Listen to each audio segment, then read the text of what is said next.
again, and welcome to ManchTalk. I'm Tammy Simmons. I'm your host, and I'm glad you're tuning in this week. So, even though the weather's supposed to be warm this week, it's supposed to be melty. Boy, walking in here this morning, Tuesday the 12th, town hall meeting day for many places outside of Manchester. But boy, it was Elm Street bitterly cold. That wind will get you. My fingertips are still trying to catch up. So hopefully, fingers crossed, temperatures will warm up and we'll melt some more of this snow, especially since it's that particularly ugly, dirty snow now. And we'll be on our way towards spring. For those of you who don't know, there is a parade, the St. Patrick's Parade, which isn't held on St. Patrick's Day. It's just the St. Patrick's Parade sometime around St. Patrick's.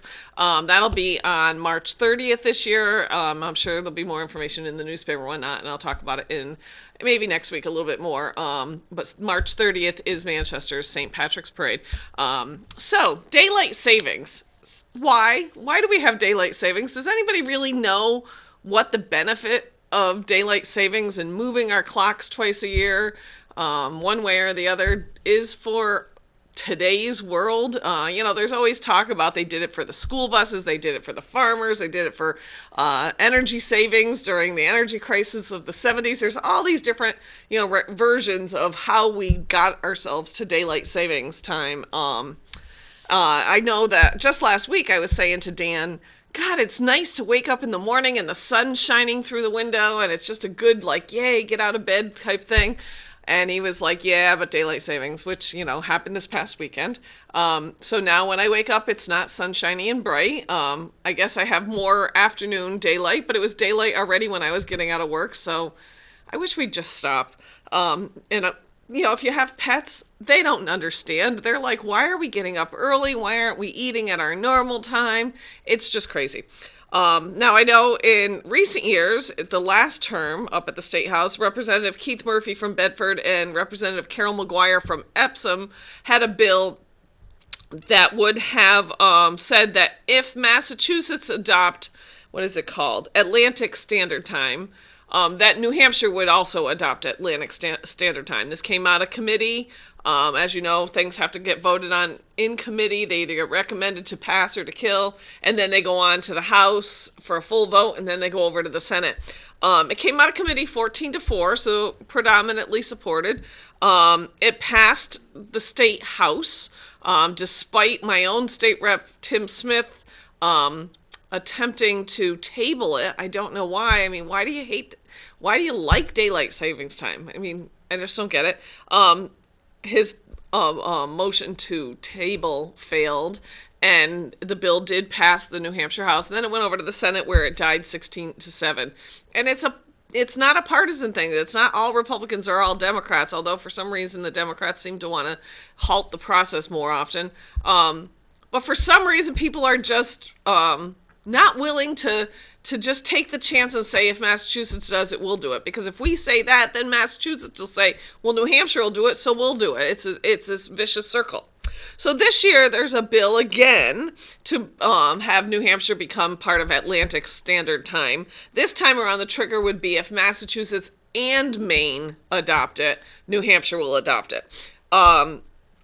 Came out of committee again, 11-7 to pass. Not as strong as the first one. With Manchester's Jeff Goley and John Judy both voting on committee against moving us to Atlantic Standard Time. So for whatever reason, Jeff Goley and John Judy really like daylight savings time. It came out of the House on a division vote, which is one where we know the number, but we don't know the names, 208 to 120. And there was, again, another attempt to table this. I don't know why. This time it was from the Democratic Majority Leader, Doug Lay. So I don't know what the Democrats' thing is. First, Tim Smith did it a couple years ago, and now the Majority Leader attempt to table it this time around. That motion also failed. So 2/3 of the House seem to want to pass it. Now we're on over to the Senate, and we'll see what they'll do. Maybe they'll stop this crazy, spring forward, fall back, clock changing, screwing up everybody's internal clocks thing that we've been doing for years. So daylight savings time, just make it stop. So in the last couple weeks in my free time, I've been perusing the comprehensive annual report for the city of Manchester. Sounds like tons of fun, right?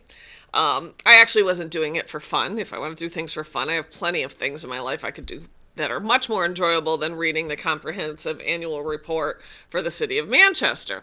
But what got me to looking for this was I was trying to get some data together because last week I went to the Board of Mayor and Alderman meeting last Tuesday, a week ago, to speak against Alderman Herbert's proposal that they put the repeal of the tax and spending caps on November's ballot. I went there, with a prepared statement, and I wanted to make sure that I had my facts correct and my ducks in a row. So I started looking into this report to find out what the property tax rates were, from year to year. Whether you realize or not, I know I say it often, but if you're just tuning in for the first time, perhaps, I was the coordinator for the collection of the signatures that got the tax and spending cap on the ballot in the first place. Little history, back in 2005, former Democratic State Rep Joel Winters and some other folks collected the necessary signatures to put the tax cap, actually, I believe at that point it might have just been, I think it was a tax cap, on the ballot in 2005. They got the number of signatures that they needed, but the Attorney General's office or the Department of Revenue Administration, one of the two of them, said that the language is flawed because they wanted one too many aldermen to be able to override. So the aldermen could have made the correction, put it on the ballot. They chose not to. In 2008, I was the coordinator with Mike Biondo and lots of good group of people who collected signatures in Manchester. I believe the magic number was 4,024. We collected like 6,000 signatures. Some of them aren't registered voters, some of them aren't from in Manchester, whatever. We got the requisite number of signatures. We had pre-approved the language through the Attorney General's office so that we had it correct so we wouldn't run into the same problem that they had in 2005. We had to sue the city because the aldermen refused to put it on the ballot in 2008 when we got the signatures. Ultimately, it ended up on 2009's ballot. And it did pass the spending and tax cap based on the prior year's consumer price index, which is basically the rate of inflation, passed. And interestingly enough, it passed in a year that they only elected one Republican alderman.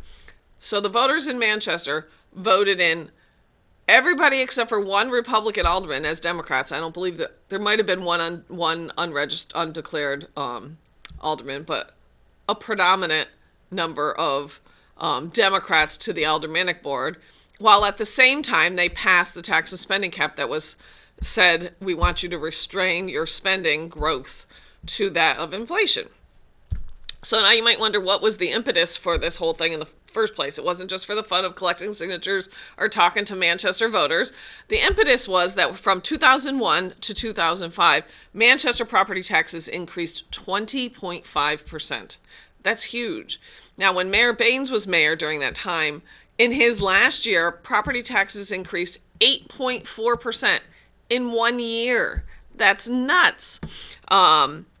So once the cap was in place, even though the aldermen can and have overridden the cap, we haven't seen tax increases anywhere near 8.4%. So even in the years that they override, the cap has served its purpose. It is restraining spending from growing faster than the rate of inflation. Your household income doesn't grow faster than the rate of inflation. You have to live within your means. The city should be expected to live within their means as well. So now the original language of the cap was to be based on the prior year's consumer price index. A few years later, then Alderman Garth Corriveau put an amendment on the ballot. The alderman moved it to put it on the ballot to make it the prior 3-year average. I think they thought that would make it easier, but I think it has actually constrained them further, because when times are good like they are right now, instead of just being based on the current consumer price index, we're having to factor in prior years which may actually have not been as economically fruitful as the prior year. But that passed as well. Now, in 2014, there was a question on the ballot. That would have been a state election year, so it wasn't a city election. Again, a year when 2/3 of the Democratic state rep candidates from Manchester were elected. The question would have been to make it easier to override, and that failed. So the cap was adopted in a year when they elected Democrats. The loosening of the cap was defeated in a year that they elected 2/3 of the Democrats. So when you hear that this is a partisan thing and it's, it's Republican thing or conservative thing, I think the average taxpayer in Manchester wants the rate of growth of government constrained to some degree. So I'm sure this year you'll hear it again. Oh, the tax cap's awful. We can't get things done because of the cap. The simple truth is they can override. Certainly they can come up with the votes. They did it last year. They overrode in 2014. They overrode the tax and spending cap in 2016, and they did it again in 2018. Interestingly enough, never in an election year. So this is a city election year, so it'll be interesting to see what they do this time around. But anyways, back to that annual report. That was a report that was done in June of 2017, so it really only includes information that's full for a full year from 2008 to 2016. So keep that in mind as I talk about this. As you know, property taxes increase year after year. That's no secret. What some people, or what I realized, but I'm not sure if other people realize, is we're not actually getting more for those increased tax dollars. If anything, we're probably getting less. The school side of our tax bill goes up every year. We spend more and more on schools, even though we don't have more and more kids. If anything, our school population has declined significantly over the past couple decades. But yet we spend more and more every year on the schools. The city side is actually starting to go down because I think with the caps in place, because we're going up so much on the school side, we're tightening more on the city side, which in many cases is where the services that many of us see come from. So are we getting more for our money every year when we get a tax increase, or are we actually getting less? I'd like to believe that everything's becoming so efficient on the city side that is why we're spending less over there. But I don't really think that's the case. So one of the interesting things I found in this report is that it summarized the full-time equivalent employees. So not necessarily each full-time employee, but the equivalent of a full-time employee for the various departments. Many departments have had fewer full-time equivalents in 2016 than they did in 2018. Human Resources, interestingly enough, has more. I'm not sure how expanding human resource positions benefits the taxpayer. Can't see how that correlates to a direct service that the taxpayers benefit from. So cemetery care, that was down 20%. This is from 2008 to 2016. Parks maintenance was down 23%. Public Works administration increased, while street maintenance and construction was down, and refuse collection was up, as far as employees go.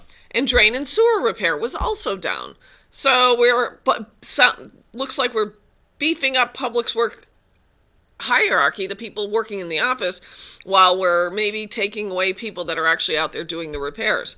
In the water department, administration and financial is up, distribution and supply down. On the sewer end, their administration and financial remain flat, but their maintenance employees were also down. Health, library, and welfare were also down in the number of full-time equivalent employees. Now, on the police side, police officers are up 223 to 214, so an increase of 9. But they're down about the same number on the civilian side of the department, right? So I guess we've taken civilians, so I guess that would be dispatchers or administrative people, and converted those job positions, not the work itself, but the numbers, into police officers. Interestingly enough, the fire department lost more people than the police gained. So seeing all these numbers didn't exactly give me the warm and fuzzies. but maybe they make sense. Maybe somehow we need more administrative people, although I highly doubt that.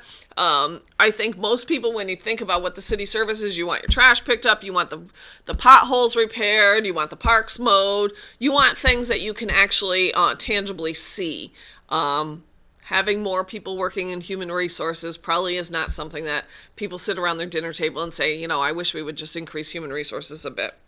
So what do all these people do year after year? You might wonder, what do all these city workers do? Well, I guess the police are making fewer arrests. I guess that's a good thing. There were 6,244 in 2008, down to 5,175 in 2016.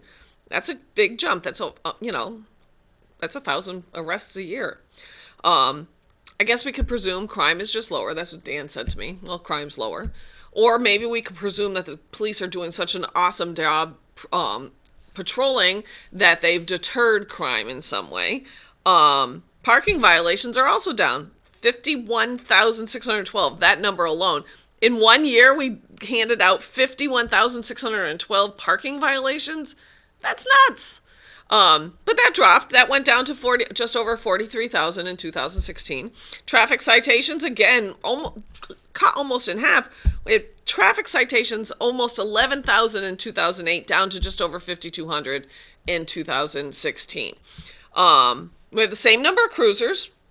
We have more unmarked police cars, fewer bikes for bicycle cops, and more canine units. So I don't know what combination of that is it the actual people and the climate in the community that's changed that's causing fewer arrests, or are police just not arresting enough people? I guess not enough. That's a terrible way to think about it. Is crime being unsolved? Is crime not being resolved? I don't know. I'm just going by this couple pages of numbers. Now, on the fire department side, calls answered in 2008 were 18,000, just over 18,000. In 2016, it was up over 6,000, like 6,500 to 24,471. I'm going to make a presumption that a lot of this has to do with the opioid and heroin overdoses, because one, the fire chief said fire calls are down, but his overall calls are obviously up. Interestingly enough, property loss is cut in half.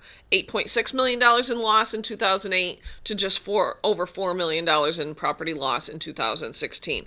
So you would have to make a presumption. Well, you don't have to, I guess. I would make a presumption that the fire department, which is being trained, which really everybody thinks about putting out fires, is actually doing a different job. Or more than they used to. They're responding to emergency calls more than they are responding to fires. It's not that they're doing a lesser job, it's just a different job. And I think sometimes we have to look at, are we doing things the way we should? Are we hiring firefighters and expecting them to be EMTs when maybe we could be hiring EMTs to be EMTs? They also, fire inspections, I'm not sure what that entails. They nearly doubled from 822 to 1501. Interesting, right? Manchester seems to collect a lot less trash, but more recycling. We have 55 individual, this is just some data I thought was interesting, 55 individual parks in Manchester and the public golf course. This includes 55 baseball softball diamonds, 24 soccer fields, 2 indoor ice rinks, 25 basketball courts, 5 tennis courts, 3 public swimming pools, 1 public beach, splash pad, 20 parks in that 55 with playground equipment, 6 with a pickleball court, which I cannot tell you what a pickleball court is. I don't know what pickleball is. I'm not originally from New Hampshire, so it must be a New Hampshire thing. Pickleball, is that the thing with the ball on the chain on the pole? I don't know. Somebody email me at ManchTalk@gmail.com and tell me what pickleball is.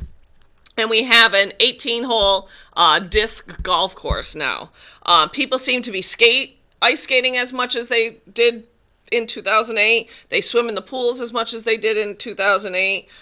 Golfing seems to have gone down a bit. We also have 8 walking trails in Manchester, which I'm very thankful for. And big shout out to Frank over there on the west side, who does an amazing job making sure that the rail trail that runs from the Fisher Cats Arena to Goffstown has a path all winter long. I saw him out working on the stretch outside near my house on Parker Street on Sunday when the weather was not on Sunday, must have been on Saturday because Sunday was the snowy day. But he was out there doing his community service, his voluntary community service.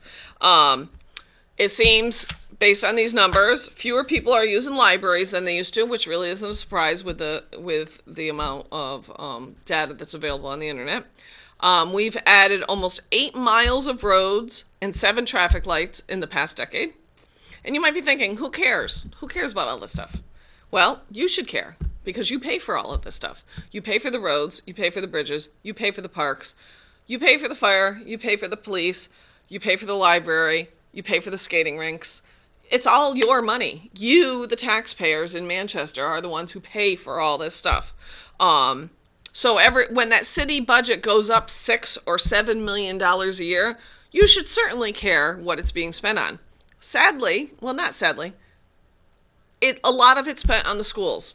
We constantly hear schools need work, schools need work, schools need work, more money, more money, more money, teachers, teachers, teachers, all these things. But I think we're not seeing an increase in student population. So we're spending millions more every year on the schools, and at what point will our schools be complete? In just the past 4 years, this is interesting, I thought, city employee benefits have increased $4 million in the 4 recent years. $4 million. That's not raises, that's benefits. Education costs went up $8 million in 4 years, while money being spent on highways and streets went down. Retirement costs, this is the kicker, because nobody ever wants to talk about this. Nobody ever wants to talk about changing things. Retirement costs in just 1 year, from 2018 to 2019, the budget went up nearly $1 million. And that's not $1 million worth of anything that you're getting extra services for. That's just your tax dollars paying for something that we used to have. Nearly $20 million every tax year goes just to retirement payments. $20 million.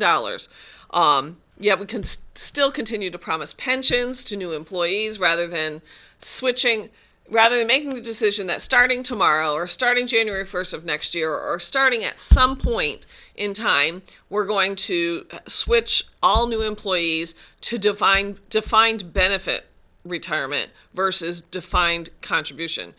Or I switch it back. We're going to switch them from defined benefit to defined contribution. So basically from a pension system to a 401k system. It's much more manageable, it's much more predictable, and it's much more reliable for the taxpayers in the city.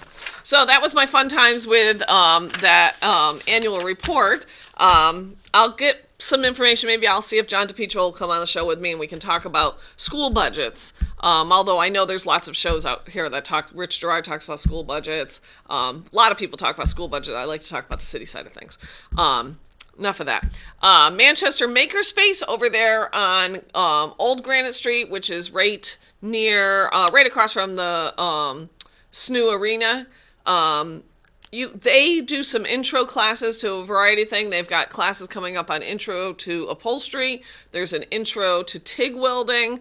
They also have an open house every Monday at 6 p.m. You should go check them out. If you're a creative person and don't have all the tools that you need to do something, perhaps you can buy a membership over there for a month or two and work on your project over there. Again, open house is Monday nights, 6 p.m. You can find more information at manchestermakerspace.org. Sadly, read in the news that Amoskeag Fishways is closing their Learning and Visitor Center, which is unfortunate because it was such a fun thing. Because Eversource, which funded them in part, sold the dam, so their funding has gone away. They will be open seasonally. I'm not sure exactly what those days are. I think for the fish ladder, so probably early spring, like March, April, maybe to June or something like that. But it says on their website that you can check back soon to see what their hours would be. AmoskeagFishways.org. That's a loss. that's a great place to take little kids and whatnot, and big kids like myself. Also closing is Purely Wood on Elm Street, a great furniture store. They're located at 293 Elm Street. They announced that they're moving on to different ventures in their life, closing this chapter and opening another. But their clearance sale is going on now. Again, 293 Elm Street, Purely Wood Furniture. You can visit their website at purelywood.com. And while you're over there on Elm Street, check out Antiques on Elm. That's a great antique co-op type store. Huge. They've expanded. Just tons of fun to walk around and find some neat things for your home. Also next week, on Wednesday, March 20th at 6 p.m. at Murphy's Tap Room, the Manchester GOP has their monthly meeting. We'd love to have some conservative, Republicans, independents, like-minded people come join us. Again, Murphy's Tap Room, Wednesday, March 20th at 6 p.m. You can get more information about that at manchestergop.com. As I always say, if you have any ideas for shows, you have any questions about what I talked about today, if you can tell me what pickleball is, you can email me at, excuse me, ManchTalk@gmail.com. I love to hear from folks. You can also follow me on Facebook at ManchTalk. Otherwise, I'm fingers crossed that the weather picks up as the week goes on and some of the snow goes away and we're trudging along towards spring. That's all I have for this week. Stay safe, stay warm, and we'll see you next week. Bye.